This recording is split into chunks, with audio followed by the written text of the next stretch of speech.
안녕하세요. 이타카의 김정팀장입니다. 신차 문의가 많아져야 하는데 요즘은 신차 문의보다는 기존 렌트나 리스 차량에 대한 페널티 혹은 차량 정리에 대한 문의가 많아지고 있습니다. 아무래도 정말 요즘 경기가 어려운 것 같습니다. 보통 막연하게 수입차 리스, 렌트하면 폐가 망신한다, 렌트 리스는 수수료가 엄청나게 높다 등등 유튜브에 검색하면 90% 이상 부정적인 내용이 굉장히 많은데 실제 사례를 가지고 이야기해볼까 합니다. 앞선 영상에서 수수료가 높은 리스는 중간에 정리가 어렵고 제3자 승계가 굉장히 힘들다라고 안내를 해드렸었는데요. 이번에 전달받은 해지정산 내역서입니다. 차량은 팰리세이드고요. 월 렌트료 같은 경우는 88만원이고 차량을 인수할 때 들어가는 비용이 총 6,357만원. 현 시점 중도 해지 반납, 금융사에다 차량을 반납했을 때 뜻하는 거고요. 최종 납입 금액 1,400만원이고요. 물론 리스가 아니고 렌트이기 때문에 보험과 부가세를 제외하고 지금까지 납입한 돈이 1,000만원이라고 해도 정말 무시무시한 금액입니다. 더구나 수입차가 아니고 국산 차량인 걸 감안했을 때에도 페널티가 상당한 금액인데요. 물론 당시 반도체 대란도 있고 금리가 지금보다 높았다는 걸 감안하면 상당히 높은 금리라고 예상이 됩니다. 지금 시점에서 예전에 실행했을 때의 수수료를 판단하기는 어렵지만 사실 이 페널티가 높은 이유는 수수료보다는 정해진 만기 기간 이전에 차량을 정리할 때 발생하는 페널티가 높다라는 걸 보여드리기 위해서 준비했습니다. 리스나 렌트는 마라톤과 같아서 완주의 의미가 큰 상품입니다. 결국 기대 수익으로 만들어지는데 약정한 기간을 채우지 못하면 금융사는 발생해야 되는 기대 수익을 이용자에게 전가하기 때문입니다.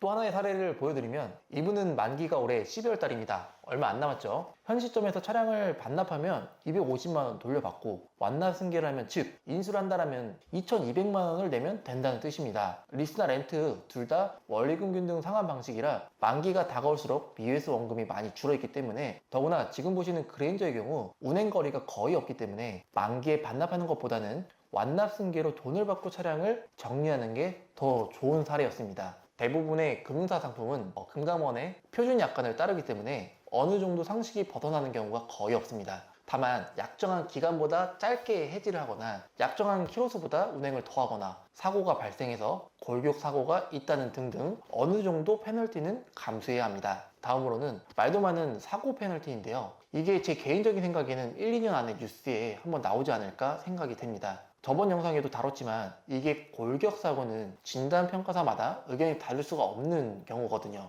판금이나도 되건 주관적인 부분이라 진단평가사마다 조금씩은 다르게 나올 수가 있어요. 하지만 골격사고는 큰 부분이기 때문에 이 진단평가는 절대 사람마다 다르게 나오면 안 되는 부분입니다. 요즘 사고 페널티에 대해서 비슷한 사례가 종종 접하게 되는데, 친한 금융사 거래처 직원한테 물어보니까 금융사에서는 B2B로 계약을 하지만 실무를 담당하는 담당자하고 차량 매입을 하는 상사 대표하고 짝짝꿍하는 게 아니겠냐라는 이야기를 들었어요. 물론 거래처 직원 필처리니까 무조건 그렇다가 아니라 심증이고요. 이게 정말 기준이 모호하거든요. 특히 예전에 랜드로버라는 브랜드에서 근무를 했을 때 잠깐 BMW 화재 사건 때처럼 중고차가 대폭락했던 시절이 있었어요. 지금은 오히려 중고차 금액이 신차보다 높은 게 랜드로버 차량인데, 그때 당시에는 아무도 랜드로버 차량을 매입하려고 하지 않았어요. 중고차 시세가 정해놓은 장가보다 너무 안 나오니까 조그마한 휠 기스 하나에도 말도 안 되게 감가를 했던 시절이 있었습니다.